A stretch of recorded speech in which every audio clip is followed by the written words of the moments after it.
안녕하세요. 그린리더 여러분. ESG 파트를 함께하고 있는 강사 장지영입니다. 이번 시간에는 두 번째 ESG 경영을 실천하는 기업들에 대해 알아보겠습니다. 앞에서 ESG가 무엇인지, 왜 중요한지를 알았으니 구체적인 사례들을 통해서 기업들은 어떤 활동을 하고 있고 우리가 참여할 수 있는 종류는 어떤 것이 있는지 알아보겠습니다. 첫 번째로 만나볼 기업은 그린리더 여러분과 함께 하고 있는 두나무입니다. 메타버스를 활용한 산림회복 캠페인 진행한 것을 아는 리더분도 많을 텐데요. 이건 잠시 후 조금 더 자세하게 알아보도록 할게요. 두 번째, 두나무는 코로나로 활동에 어려움을 겪고 있는 발달장애 예술가들에게 새로운 판로를 제공하기 위해 발달장애 아티스트 작품의 NFT를 발행하였는데요. 파트 3에서 NFT가 무엇인지는 더 자세히 알게 될 거예요. NFT로 발행된 작품의 판매 수수료는 발달장애 아티스트의 안정적인 창작 기반을 만들기 위한 기금으로 전액 사용하고, 또 대중들에게 아티스트들의 작품을 알리는 좋은 취지의 프로젝트가 진행되었습니다. 또 전쟁으로 어려움을 겪고 있는 우크라이나 주민 지원을 위해 유엔 세계 식량 계획에 10억 원을 기부했는데요. 이는 우크라이나 현지 및 피난민 160만 명 이상에게 하루치 식량을 제공할 수 있는 규모라고 합니다. 또 우크라이나에 코인으로 기부하면 수수료를 감면해주는 지원과 기부 증명을 NFT로 발행하는 등 평화기원 캠페인을 진행했습니다. 그럼 메타버스를 활용한 산림회복 캠페인에 대해 자세히 알아볼까요? 기후변화로 잦아진 자연재해로 훼손된 산림회복을 위해 산림청과 함께 식목일을 맞이해서 세컨블럭 메타버스를 활용한 산림회복 캠페인인 세컨포레스트를 진행했는데요. 산불 피해 지역에 직접 가서 도움을 주는 것은 어려우니 참여자가 세컨블럭이라는 메타버스 공간에 가상의 나무 한 그루를 심으면 경북 산불 피해 지역에 진짜 나무 두 그루를 심어서 회복의 숲을 조성한 거예요. 메타버스 공간 속에서 가상의 나무를 심으면 실제 산에 나무를 심는 캠페인을 통해서 산불 피해 지역을 위한 노력으로 두나무가 사람들의 참여를 쉽게 이끌어낸 거죠. 또 이렇게 참여한 사람에게는 실제 묘목으로 교환할 수 있는 묘목 교환권을 주었는데요.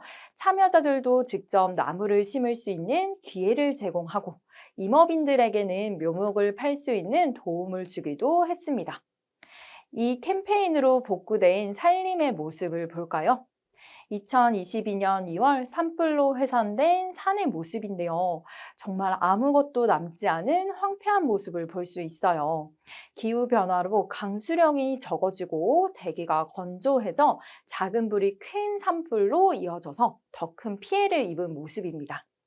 세컨포레스트 캠페인을 통해서 4월부터 묘목을 심기 시작했고 5월 푸른 숲으로 자라날 준비를 마쳤는데요. 아직은 작은 묘목이라 이전의 울창한 숲의 모습은 아니지만 이 묘목들이 자라면 또 푸른 숲을 만날 수 있게 되겠죠. 두나무의 송치영 의장은 탄소 중립은 ESG 경영뿐만 아니라 우리 삶에 밀접하게 연관된 중요한 이슈라고 말했습니다. 기업의 평가 기준이어서가 아닌 우리가 살아가는데 탄소 중립은 그만큼 중요한 부분이라고 인지하고 앞장서서 실천을 하는 거죠. ESG 경영을 통해 신뢰받는 기업, 지속 가능한 기업으로 인정받을 수 있도록 노력하고 있는 두나무의 사례를 살펴보았습니다. 다음 기업도 볼까요? 여러분은 대중교통을 이용할 때 어떤 결제 수단을 이용하나요? 아마 티머니를 이용하는 리더분들도 계시겠죠? 대중교통 활성화에 큰 역할을 해온 티머니가 ESG 경영 강화를 실시했는데요. 티머니는 카드 형태로 많이 사용이 되는데 이 카드를 재활용 플라스틱 소재를 이용해서 만들었다고 해요. 또 티머니 카드 포장재를 친환경 생분해 소재로 변경도 했습니다. 과대 포장하지 않고 작은 포장재 자체도 버려졌을 때 환경을 해치지 않도록 신경을 쓴 거죠. 택시카드 결제 단말기에 종이 영수증 대신 전자 영수증 기능을 도입하여 버려지는 종이를 줄이기도 했고요. 대중교통 이용을 활성화하기 위해 대중교통을 이용하는 사람에게 교통비 마일리지도 지원하고 있다고 합니다. 티머니의 김태극 대표는 ESG 경영은 지속 가능한 성장뿐만 아니라 더 좋은 사회를 위해 필수적인 만큼 작게는 대중교통 활성화, 크게는 편리한 세상을 위해 노력하겠다고 말했어요. 사람들이 편리하게 대중교통을 이용하고 또 그로 인해 환경도 살릴 수 있도록 기업이 앞장서고 있는 모습입니다. 파타고니아라는 스포츠 브랜드를 알고 있나요? 파타고니아는 우리는 우리의 터전, 지구를 되살리기 위해 사업을 하자라고 했는데요. 여기 광고를 보면 좀 특이하지 않나요? 이 자켓을 사지 말라고 하고 있는데요. 물건을 만들어서 팔아야 하는 기업이 사지 말라고 광고를 한 이유가 궁금하시죠? 바로 자켓 한 벌을 생산하는데도 많은 에너지와 자원이 소비되기 때문인데요. 무려 이 자켓을 만드는데 135리터의 물이 소비되는데요. 이는 45명이 하루 3컵씩 마실 수 있는 양이라고 합니다. 또 이렇게 친환경적으로 만들어진 옷이라도 혹은 오래 입다가 버리더라도 3분의 2는 쓰레기가 되어서 환경을 해치게 되는데요. 자켓뿐만 아니라 꼭 필요하지 않다면 소비하지 말라는 메시지를 전달하고 있습니다. 이러한 노력으로 환경에 있어서 ESG 경영의 모범 사례로 꼽히기도 하고 소비자들로부터 이런 파타고니아의 가치에 공감하고 환경을 생각한 파타고니아의 품질 좋은 제품에 사람들이 호평을 하고 있다고 합니다. 이런 광고뿐만 아니라 매년 총 매출의 1%를 환경보호 단체에 지원하고 친환경 원단 제조 및 생산 과정을 관리하고 있습니다. 의류 생산을 위해 목화 재배 과정에서 환경을 심각하게 훼손하는 화학물질이 쓰이고 있음을 확인한 1944년 이후 모든 스포츠웨어를 유기농 목화로 제조하기로 결정했다고 합니다. 유기농업으로 재배한 소수의 농부와 목화 직거래를 하는 등 공급망에 대한 철저한 관리로 불과 2년 만에 목표를 현실화했고요. 특히 인증기관의 협조를 받아 생산 과정에서 쓰이는 모든 섬유가 친환경적으로 생산되는지 역추적하는 시스템까지 구축하며 철저하게 관리했다고 해요. 또 원웨어 캠페인을 열어 낡고 해진 아웃도어 의류를 무상으로 수선해서 오래된 옷의 수명을 늘려 불필요한 소비를 줄이고 환경에 미치는 영향을 최소화하는 이벤트도 열었고요. 또 대한민국 강하천 심폐소생 프로젝트인 푸른 심장이라는 캠페인을 했는데요. 강하천의 흐름을 맞는 인공 구조물인 철거를 위해 온라인 서명을 진행하는 등 적극적인 모습을 보이고 있습니다. 다음 기업은 글로벌 IT 그룹인 마이크로소프트입니다. 아마 여러분은 대부분 마이크로소프트사의 프로그램을 이용해 봤을 텐데요.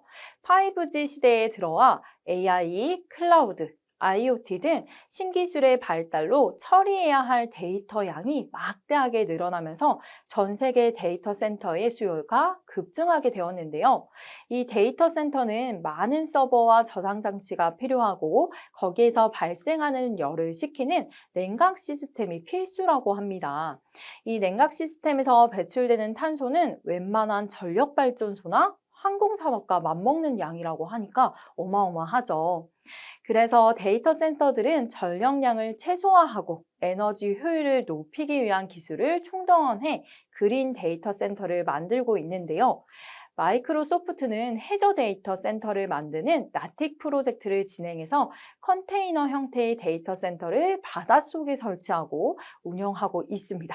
바닷속에서 자연 냉각을 시켜 데이터 서버 냉각 비용을 절감하고 재생에너지를 활용하는 기술을 계속해서 연구하고 있습니다. 이 밖에도 멸종위기의 동물을 보호하고 추적, 관찰하면서 효율적으로 많은 동물들을 보호하고 있고 AI 기술을 이용해서 시각장애인을 위해 여러 가지 앱과 서비스를 제공하고 있다고 합니다. 재난 대응이나 난민 보호, 여성과 아동 지원을 위한 프로젝트도 진행하면서 ESG 세 가지 모든 분야에서 모범적인 경영을 실천하고 있습니다. 다음 기업도 한번 살펴볼까요? 하이네켄이라는 네덜란드의 맥주 브랜드입니다. 하이네켄 브라질에서는 그린 에너지 프로젝트를 진행했는데요. 여기 보면 까만 화면에 하이네켄 로고만 들어가 있는 장면이 보일 거예요. 바로 하이네켄의 올블랙 TV 광고인데요. 보통의 화려한 광고 화면이 아닌 로고만 들어간 까만 화면을 내보내면 그만큼 에너지를 절감할 수 있기 때문에 만들어진 광고라고 합니다. 사람들의 기억에도 오래 남고 에너지까지 절약할 수 있는 멋진 광고 같네요. 또 맥주를 양조하는 과정에서 발생하는 에너지를 재생 가능한 에너지로 전환하고 있다고 합니다. 하이네켄 코리아에서도 2021년 제로제로 웨이스트 챌린지라는 프로젝트를 진행했는데요. 일상생활에서 쓰레기를 줄이거나 환경을 보호하는 모습의 사진을 찍어 SNS에 인증하는 이벤트를 진행했어요. SNS상에서 사람들이 서로에게 영향을 주기도 하고 다양한 환경 보호를 위한 실천 방법을 공유하기도 했습니다. 또 맥주를 만드는 데서 나온 부산물과 맥주 라벨지로 만든 종이 등 나무를 베지 않고 생산하는 종이와 재생지 100%로 만들어진 친환경 다이어리 패키지를 증정하는 이벤트를 진행했어요. 생산하는 과정에서 나온 폐기물을 그냥 버리는 것이 아니라 친환경 제품으로 재탄생시키고 일상생활에서 소비자들이 실천할 수 있는 문화를 확산시키는 멋진 사례입니다. 이 외에도 우리 주변에는 많은 기업들이 ESG 경영을 위해서 노력하고 있는데요. 풀무원, S-오일, 기아, 삼성카드 등등 여러분 주변에서 많은 기업들이 함께하고 있습니다. 우리가 그런 기업들의 물건을 소비하고 캠페인에 참여하는 등 실천을 한다면 더 살기 좋은 환경, 사회, 그리고 좋은 기업들이 계속해서 늘어날 거예요. 우리가 알아본 기업 외에도 많은 기업에서 ESG 경영을 실천하고 있으니 여러분도 우리 주변에 어떤 기업들이 어떤 방식으로 ESG 경영을 실천하는지 한번 찾아보고 친구들과 공유해보면 더 좋을 것 같아요. 그린리더 여러분을 통해서 우리 가족 또는 친구들이 ESG 경영을 실천하는 기업들을 알게 되고 또 소비하게 된다면 정말 의미 있는 활동이 될 거라고 생각합니다. 파트 2의 두 번째 시간은 여기에서 마치겠습니다. 감사합니다.